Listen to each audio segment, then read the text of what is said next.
John Brink, right? I said, yeah, I am. He said, you were in the hospital, right? I said, I was with diverticulitis. He said, my friend was in the same hospital that you were at the same time with diverticulitis. Wow. And he said, the two of you together, they called you the walking death.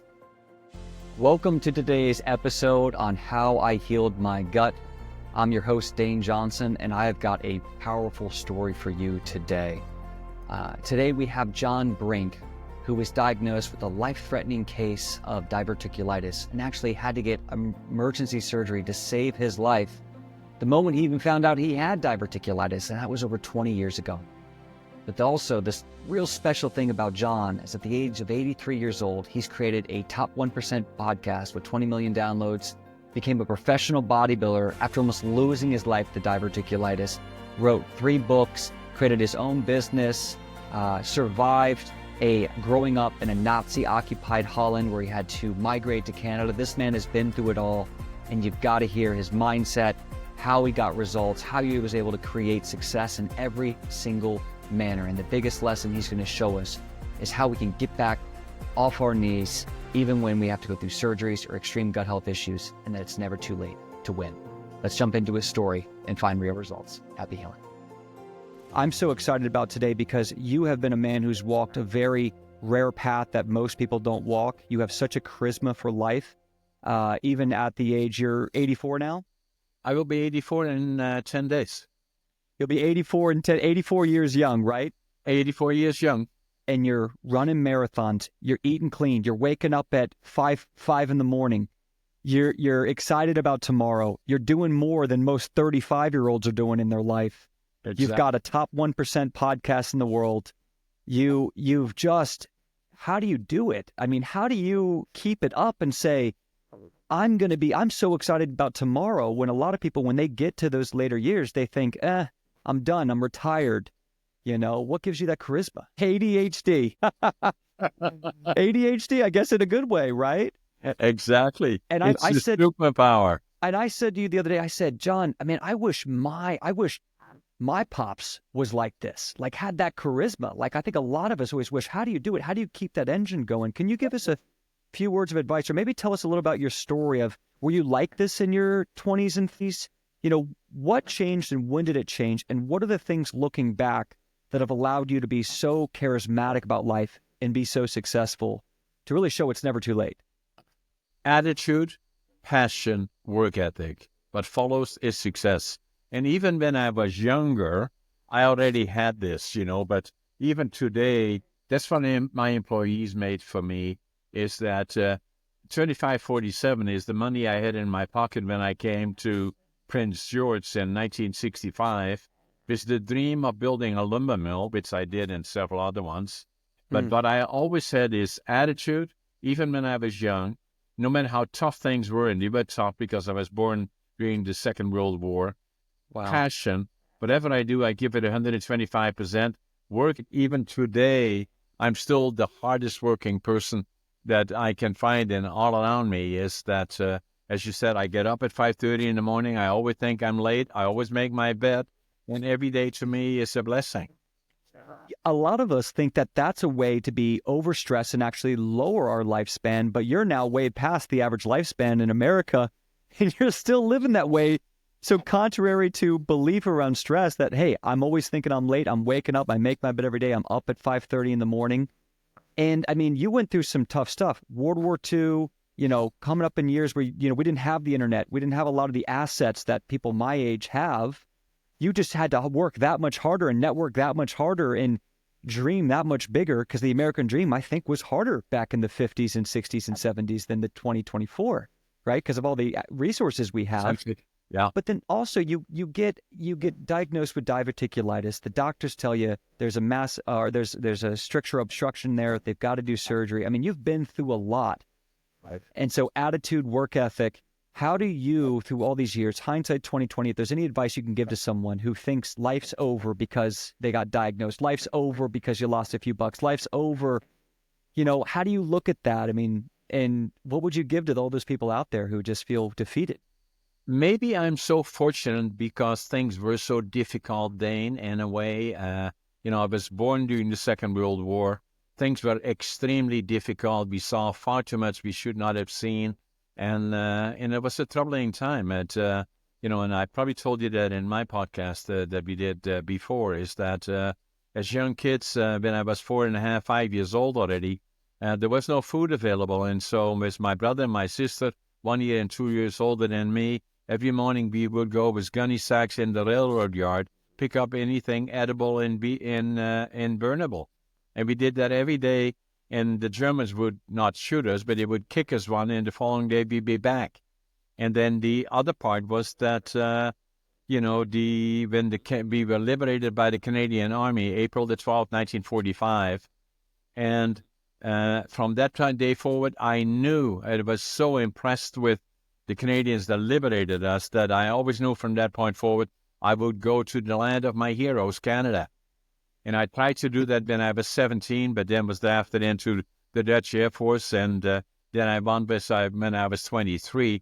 And then I wanted to start with nothing, right from the bottom up, because academically I was not a success story either. I failed grade 3, and I failed grade 7 3 times. And they said to my parents, what are we going to do with this kid? Maybe send him to the mentally challenged school. They said, no, we're not going to do that. Teach him a trade. And so they send me at 13 to a furniture factory to learn furniture making. And at night I went to a furniture college and learned to be a furniture maker. But I had this dream of building my own lumber mill. But I never really knew who I was. I knew I was different, but I couldn't figure out why. And it took me many, many years until I already was in Canada, started with nothing, and as I said, with $25.47 from the bottom up as a cleanup man. Couldn't speak the language, didn't know a soul, didn't have a job. But I knew I would be successful, and I work harder than anybody else. And even then, I was an optimist. And it took me about 10 years, and then I had my own mill, still have that today, and many, many other companies. But still have the same attitude. Every morning I get up, to me it's always a good day, and I seldom that I am not optimistic, and if I'm not, then I work on myself and change it. Can it be learned what you're talking about? I mean, you spent a life going from have to travel different countries, World War II, where every day we wake up to find food and find something to burn, to stay warm and to stay fed. And I have to go find it. No money, no future, failing school, to now top 1%er. Lots of success in every area. And you're saying it's attitude. When you go through those hard times, I mean, I like to imagine that all of those times with war, famine, and a lack of finances maybe prepared you for this idea of what it takes to be successful in business or with gut health. Can you teach it? When you see other people and you try to help other people and you see people desperate and hurting and they're in pain and they've gone through something really hard that they don't deserve, how do you give them that strength that you're talking about?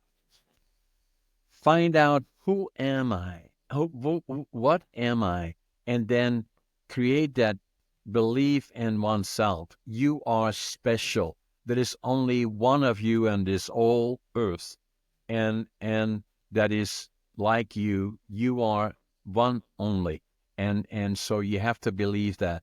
Too many people are too preoccupied. That's not right. This is not right. This is wrong. This is not. And you are who you are. Become special. Give that self-confidence that I'm not better than, but I'm as good as anybody else. And and believing in that. That self-confidence. Do you think that self-confidence is what allowed you to get through school after failing 3 times? Because you're losing your friends. Yeah. You're not able to play at the same level. You're going to classrooms and it's new kids every year. How did you survive that mentally and emotionally? And it sounds like that skill set is what also you copied and pasted into business or your health, whether you were 30, 40, 50, 60, 70. I always knew that I was not better than, but I was as good as everybody else. I didn't understand why.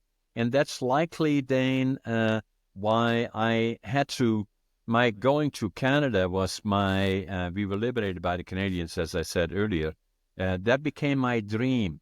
The other dream was to prove to myself, not to anybody else, that I was just as good as everybody else, and to build a lumber mill. And I knew from the day that I arrived here, there was absolutely nothing in my pocket other than $25.47. Not a job, couldn't speak the language, didn't know a soul. My But gosh. even then, I knew I would be successful, and I would build a lumber mill, and I did. And so staying that course, and every day when I got up, I knew that this would happen. And so from time to time, the things were difficult and staying the course, but I never questioned in my mind that my goals, I would reach my goals as long as I stayed the course. And no matter what I did, if I was a cleanup man, I did it better than anybody else. When I piled lumber, I did it better than anybody else. Within a year, I was superintendent of one of the largest sawmills here in northern British Columbia. And from there on in, it was just not a question if, but a question of time. How long would it take me to own my own lumber mill? And I did within 10 years. That kind of work ethic requires you to be in balance with a lot of stress Correct. and not always being able to appease to a friend, family, or significant other's desires of you. How do you find balance in the storm of doing something bigger than yourself? I'm going to create this. I'm going to heal myself. I'm going to, you have to go outside of what other people are doing Friday night, Saturday night, Monday, Tuesday, Wednesday, every night. And you've got to find happiness and peace. And it's a lonely road. It is. Do you remember those times of maybe second guessing yourself? You're sitting there, this relationship's falling apart, family's unhappy, you're missing holidays. How do you deal with the stress of success? It is a lonely road, as you indicated. It is. And there are times that things are difficult, but I always stayed the course. I would not let myself get down. And there are always naysayers, a lot more naysayers than people that believe. But I knew that I would be successful. And for me, it was just a question of staying the course, be at peace with who I am. But not understanding it was one of the more difficult things. That why am I different? Why did I not succeed in school? I don't know anybody. The other day I gave a major presentation in a couple hundred people, and I always tell the little story about, in this particular case, about ADHD and about my schooling. And I said, I failed grade 3, and then I failed grade 7 3 times. And I said, I don't know anybody that failed grade 3. And way in the back, a lady said, I failed grade 3. I said, okay, it's the two of us. So the point is simply this, is that I stay the course, and I'm uniquely different on this earth as everybody else is. And I have to stay the course. I have to believe. And even that includes falling down, standing up, and to me, that was all part of it, and still sometimes is still today. But I'm virtually always, everybody that knows me, I'm virtually always positive. So you found a way to stay in balance through the storm of manifesting your success as you envision it. I'm going to make that career. I'm going to be an entrepreneur. I'm going to write those books. Then all of a sudden later in life, you get diagnosed with diverticulitis. This is a serious problem through North America, a lot of us. And it happened later in life. Can you tell us a little bit about when you got diagnosed? How old were you? How did that affect you on this course? And was that different in your mind? Was that a different type of challenge than the challenges you had already faced? Absolutely, because it happened on a weekend. We have a place I'm in northern British Columbia, about 500 miles north of Vancouver. And we have also a place in Victoria. And I go there now for the weekends just to give me a break. And then during the week, I'm up in the north. So, and I've been blessed with great health. Seldom something happens to me, even a cold. I seldom had any issues. And then that one time I got pain in my tummy area. And I know now on the right side, if you have pain, it's likely appendicitis or something. Appendix is there. On the left side is your colon. I didn't know that at the time, but I had pain, and I have a high threshold for pain. That's probably not good. And I stayed in bed on Sunday, and I normally don't do that.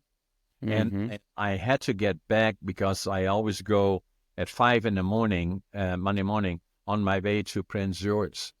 And I had to make my way to the airport because I have to go to work. And then flew into Vancouver, and you have to go from A gates to C gates. And it takes me usually 6-7 minutes because I am a go-go guy.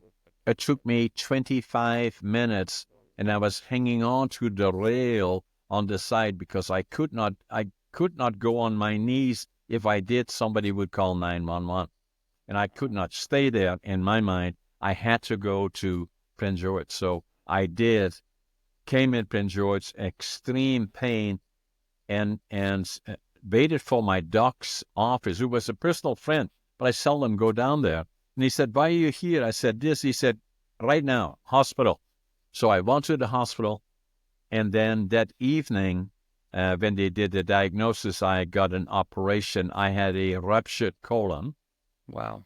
And so it took more than 48 hours by the time they got me operated, which is a dangerous area. You may not survive it. And the doc told me the following morning that I came this close To passing. That shook me up because that had never happened to me. How old were you? That was 2008, so I was 58 years old. 58 years old. You've climbed all these mountains, had all this success, and you're still going 100 miles an hour. You wake up one morning and your life changes. This is not slowly building up. This is lightning. Boom. Boom. And you're, all right, hospital, and immediately surgery. Never knew there was a problem. Hospital, surgery, nearly die at the hospital. This close to dying in the hospital. And you wake up and you're saying you're alive, but we had to remove a part of your colon. 20 centimeters. Did you have any gut health issues prior? Did you have any signs of inflammatory bowel disease, diarrhea, blood? Nothing. Nothing. What did they find when they looked inside? Did they say there was a big obstruction, stricture? I still don't know, other than it was a rupture. And the perforation, toxins obviously went through my inner body, and they started attacking the other organs. So they had to take it out. But they told me before they already had me, they had to clear up my system. They couldn't operate me right away. I won that day in the morning at about 10 o'clock, but it took them till 10 o'clock that evening before they operated, because they have to kind of clear out your system, I guess. And, then they already had me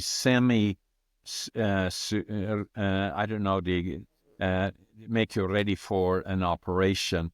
And so I was semi-conscious, I guess. They told me, do not have a shock in the morning when you wake up, because you may have a bypass. And I didn't even know what that really was. And so in any event, that morning I woke up, and then my doc came to see me, and he told me I came this close. Wow. They were able to take out the 20 centimeters, then put my colon back together. I didn't need the bypass. I went into a room, for recovery and intensive care side of the hospital. And I was there for about a week, and fairly quickly started walking around.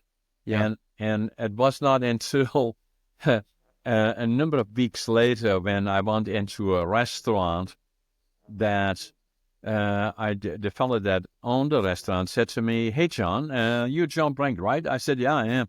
He said, "You were in the hospital, right?" I said, "I was, with diverticulitis." He said, "My friend was in the same hospital that you were at the same time with diverticulitis." Wow. And he said, "The two of you together, they called you the walking death." Wow. And I said, "Wow, can you believe it?" His friend never quite fully recovered from it, was affected by it for the next 6 to 8 months. In my case, I was in the hospital for a week. Yeah. And then one home, one back to work. Jeez. And far too quick, actually. And Yeah. but we did. Yeah. But the one thing that I knew for sure is that my wife is a vegetarian, and she had been preaching to me, and I was not listening all that well. I was not abusive necessarily, but I was not. I did not pay as much attention to diet and fitness as I could and should have. And so, but from that point forward, I knew that I had a very, very close call, and that I had to be very, very careful about my diet and as well as fitness. So from that point forward, I started looking very closely on diet, listening to my wife more. I became a vegan. Yeah. 80-20, 90-10, probably more than anything. And at the same time, I knew that I did the same as other people did before that, is that what they would do at every New Year's Eve, you say, I'm going to do this, that, and then I'm going to buy a membership to the gym. Yeah. And 2 weeks later, you can find 100 reasons as why you're too busy to go to the gym. Yep. But then from that point forward, I knew that part was extremely important for me. So Became a priority. Yeah. So I hired a trainer and started training. And altogether, that now is probably 15 years ago. It's I was 58 and I'm now nearly 84. So that would be 68, right? Yeah. 68. Yeah. So it's, okay, that's, So it was 50. I was 58 years old when I had diverticulitis. And then by the time I went to the gym, just rightly covering, it started in 59. When I was 59. Okay. And you're 84 in a couple of weeks here. Yeah, correct. Okay. So that was 25 years, 26 years ago.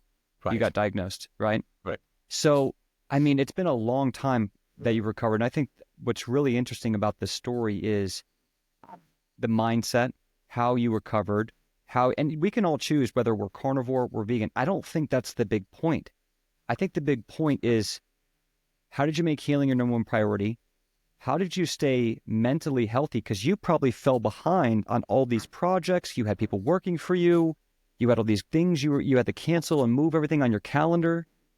You know, your wife's probably looking at you like, you did this. You did this. And you're going to leave me here because you're working too hard. And how did you change your life? And did you deal with depression? I mean, so many of us have had to look down the barrel of surgery and had to look at severe gut health disorders.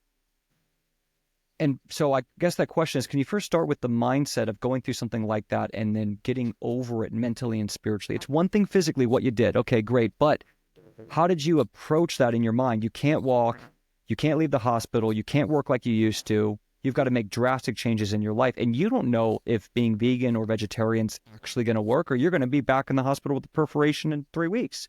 I had never had an experience like it, Dane. So I treated it just like I do with everything else, is that I knew that this was extremely serious and I came that close. It's amazing that I survived it. There was no question about that. So it was in 2000 and this happened in 2008, 2009. I started to, after I was physically recovered, but already fairly quickly I went back to work. The other fella, as I said, that was at the same time as me in the hospital, it took 6 to 8 months, and he never fully recovered. I did fairly quickly, amazingly, and so had some colonoscopies afterwards, just to make sure there were no other issues, and there weren't. And then from there on in, I started going to the gym, started being more careful about diet. And then by the time, I had been working out for about 6 or 7 years, somebody came up to us one time, my trainer and myself, and said, have you ever thought about going to compete? I said, me? Really? Yeah. And I said, why not? so I did. And so in 2017 and 18, I started competing bodybuilding physique in northern BC, then provincially, and came in second in bodybuilding, third in physique, and then which qualified me for the Nationals of Canada, as well as for the Arnolds. Wow. And you were 77, 78 at this time? Yeah, correct. And John, what an inspiration, man. yeah, and then COVID came, so now again that kind of set me back a bit. I still stayed active, but because of you could not be in gyms and all the other things, my routine was not quite as aggressive, but I still stayed active. And then now again, I'm, just this morning I just came from the gym, and I visit trainer and I work out hard, and I'm getting ready to compete again in 2025, and I'm 85.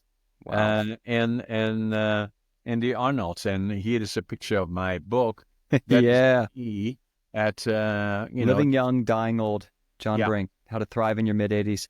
This is so, I mean, John, you are reinventing how we can consider life. I mean, you must look at someone who's 40 or 50 and go, you're a Boy Scout, you're a kid. You've got a whole life.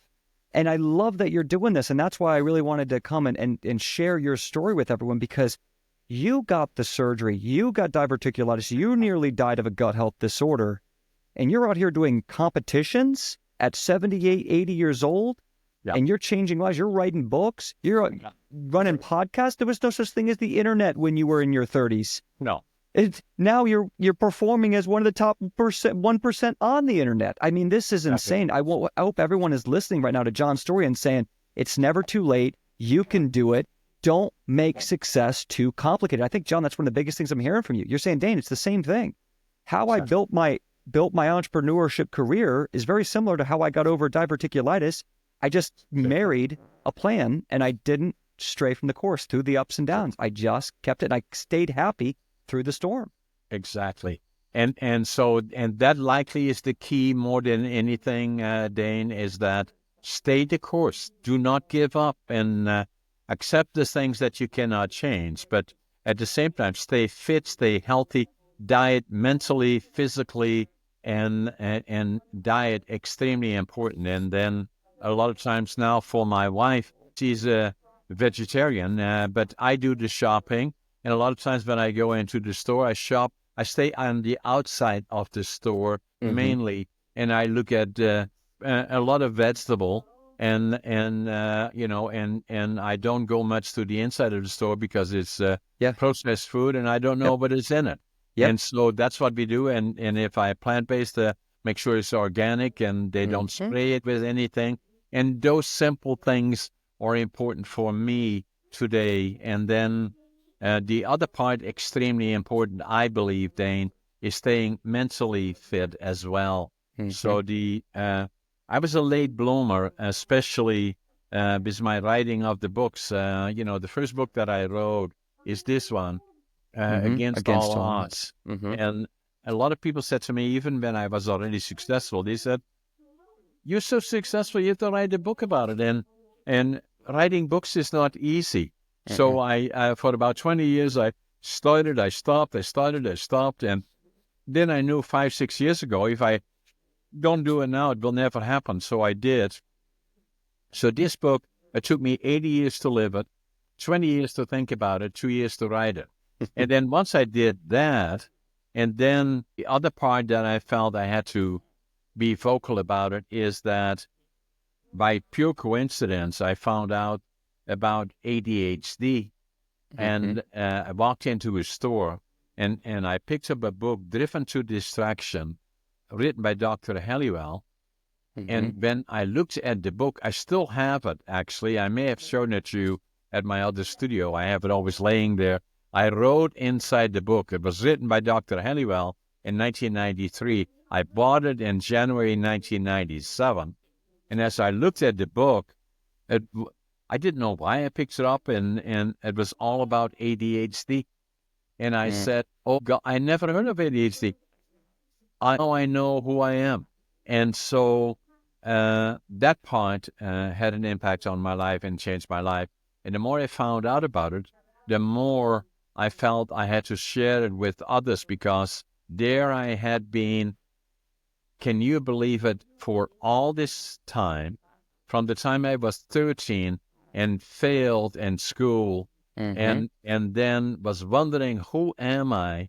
It was not until I was 62 years old and went to my doc here in Prince George, and I was already here for 32 years, and the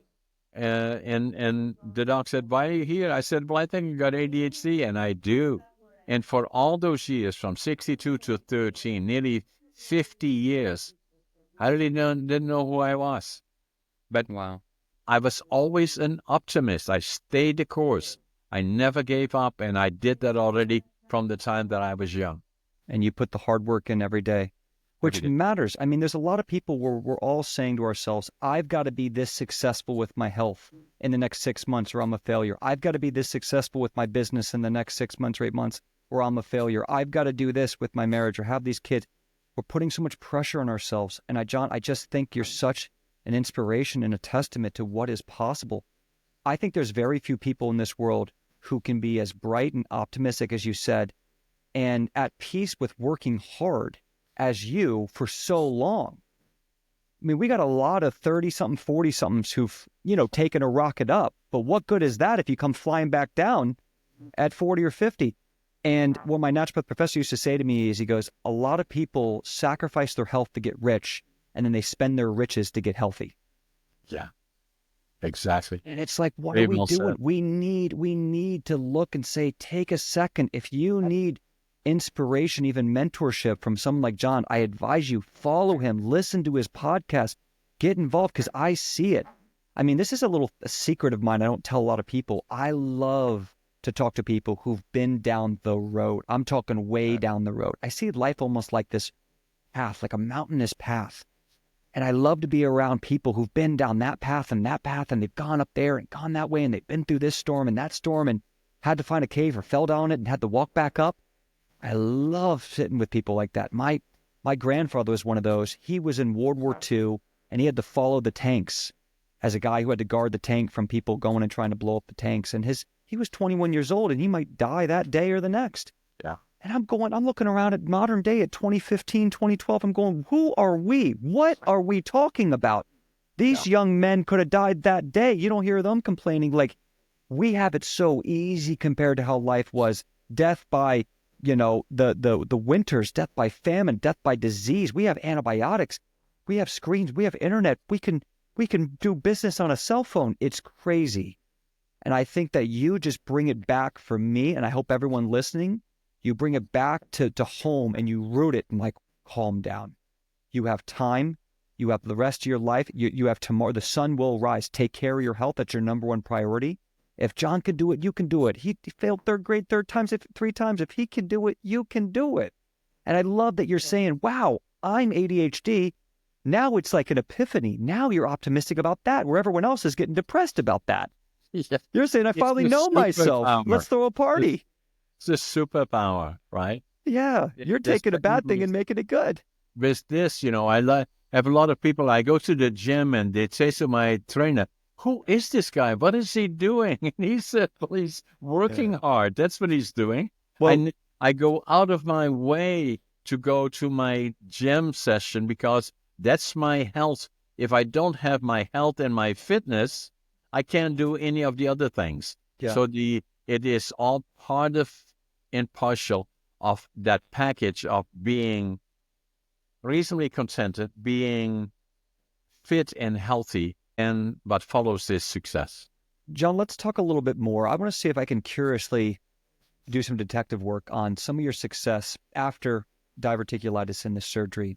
You were able to get real results. I mean, everything about your mind and your spirit, we've said it a few times. I hope people are really acting on that, absorbing that, and looking in the mirror and saying, how can I re-look at my life and how I'm coming at this? Because success is coming if you put that hard work in, as John says, and attitude's everything.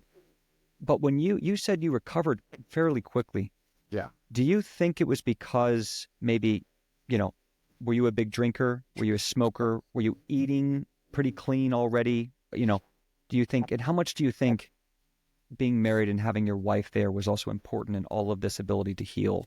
Because I think you keep mentioning her, and I'm wondering about her Yeah. So role in your success. she's very special, obviously. It's kind of interesting that you say that. I did a podcast this morning. It's 330, right? So, yeah, but I'm looking at Scott just because I did that podcast this morning, 330. And it was an amazing individual. I did the podcast with a lady from Austin, Texas. And what's her name again, Scott? Still DeSantis.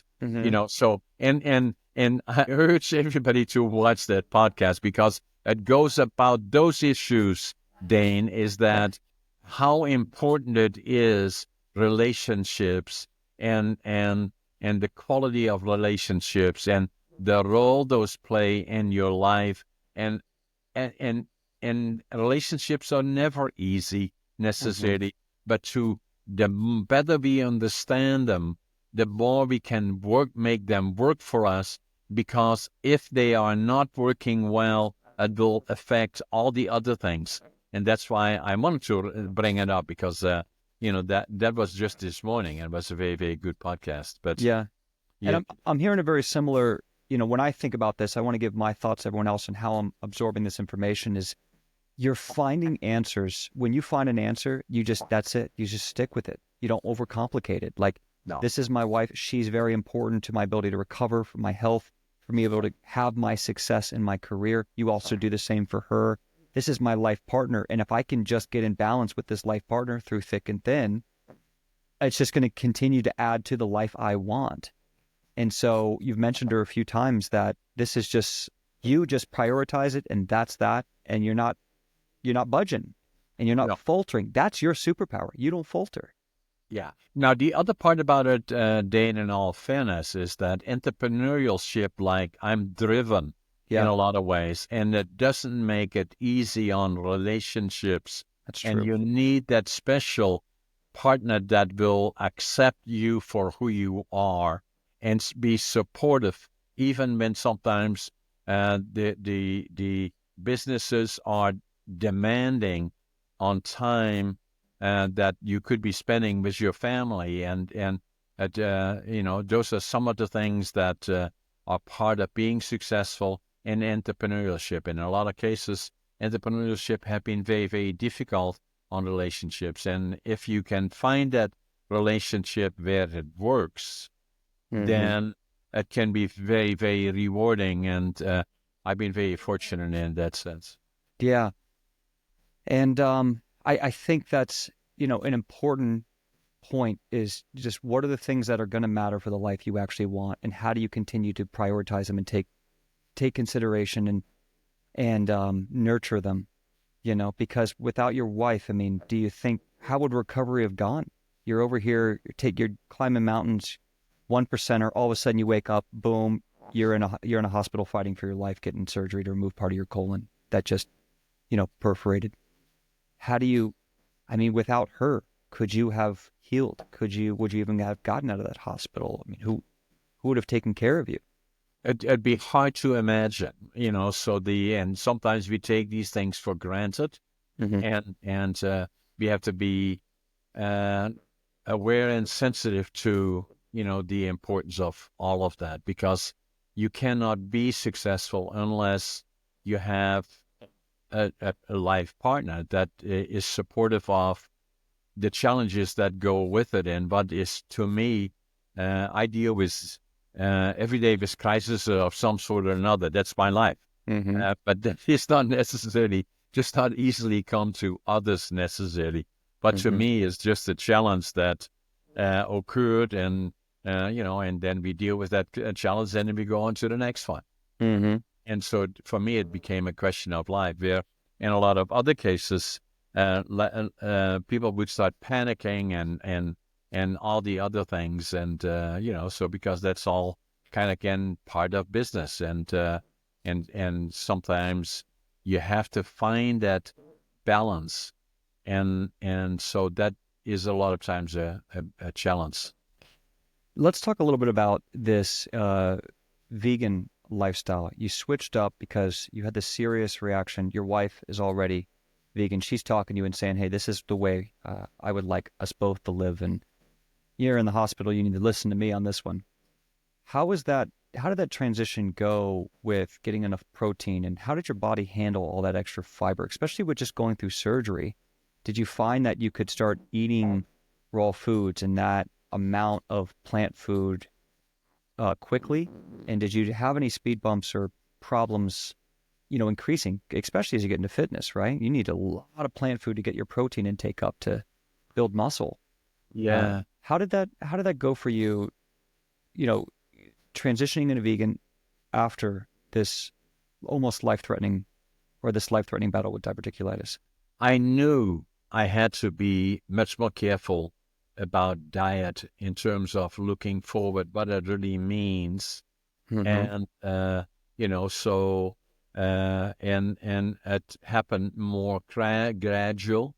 Mm-hmm. I would not be abusive in terms of to my body, but I was more careful in terms of looking at vegan, because she is a vegetarian, and so it was a gradual process, but it worked well for me, and then it complemented me really once I went back into training, and Mm-hmm. then started going the next step, competing, because again, there, for anybody that has watched male, female bodybuilding or bikini or whatever the challenges may be in training, and especially once you've been, like in my case, at the provincial level or state level, in Mm-hmm. your case, or USA level or the Arnolds, everybody that is there getting to that level belongs there. There is no question about it. Yeah. They look very good, but it takes effort and discipline and all those other qualities that people have and success. Mm-hmm. Those that are the people that go to those levels, and you learn then, especially when you're in a setting, and I've been there, where there's probably 300 people in a setting like that on the provincial level here or state level by you in different competitions, and then you look around and you realize what they have put into lifestyle, fitness, discipline, staying the course, Yeah. and not necessarily for looking very well, but being fit and healthy Yeah. as a style of a life and quality of life and longevity for that matter, right? Yeah. You must be fit, and so many people are overweight or are not paying attention or saying, well, the whatever, right? So Yeah. I can't be this, that, and the other thing. Yes, you can, Yeah. that, but you must realize and appreciate how Mm-hmm. critically important it is that most people, when they in the last decade of their lives, whatever that may be, they usually have all kinds of illnesses. They have all kinds of Problems. medicine, Mm-hmm. the toxic stuff that Drugs. is not Mm-hmm. good for their body. And if they say to me, oh, you look so good and you're in such good shape, well, it takes effort and commitment. But not only does it do that, but I like it. I Yeah. love going to the gym. I love going to the gym, and I train hard. Yeah. Just Now, took you then it's 50 years to do it, right, John? yeah, yeah. But it's never too late because No, it was only after you got sick that you said, okay, here we go. that's no And now you question. love it. You I didn't love love it. it. You didn't love it before, right? And then you fell in love with it when you realized, wow, this gives me so much. It makes me so much stronger mentally, physically. It's my oasis. I'm with my trainer. We're having a laugh. I look great. I'm just keeping myself younger. Can you You know? imagine that you're 60 years old and somebody comes up to you and comes up to you and say, have you ever thought about competing? I That's like said, a that's like a carrot on a me? stick for you, John. You're like, wait, a new life? A new adventure? Let's And, go. and this at 83, so and I was not quite like that then, but Yeah. then I kind of said, You were training. okay, I can do it. I need Yeah. a goal But not only do you look good, you feel good, right? Yeah. So keep your goals. That's a big point for today. Keep your goals no matter where you are, how old you are. I'm going to give my 2 cents also on, I think, why, eating more plant-based may have helped you with diverticulitis. Now, I know you had the surgery and after that, but there's been no complications since since 2008, right? So we're talking 2008, 16 years ago, roughly. And, first off, I think one of the brilliant things you did is you got rid of processed food. You were saying, look, I'm going to stay around the grocery store, not go in it. If you're opening up a package, there's a convenience tax to the package. There's preservatives, there's processed seed oils, there's sweeteners, there's things to spike your sugar levels.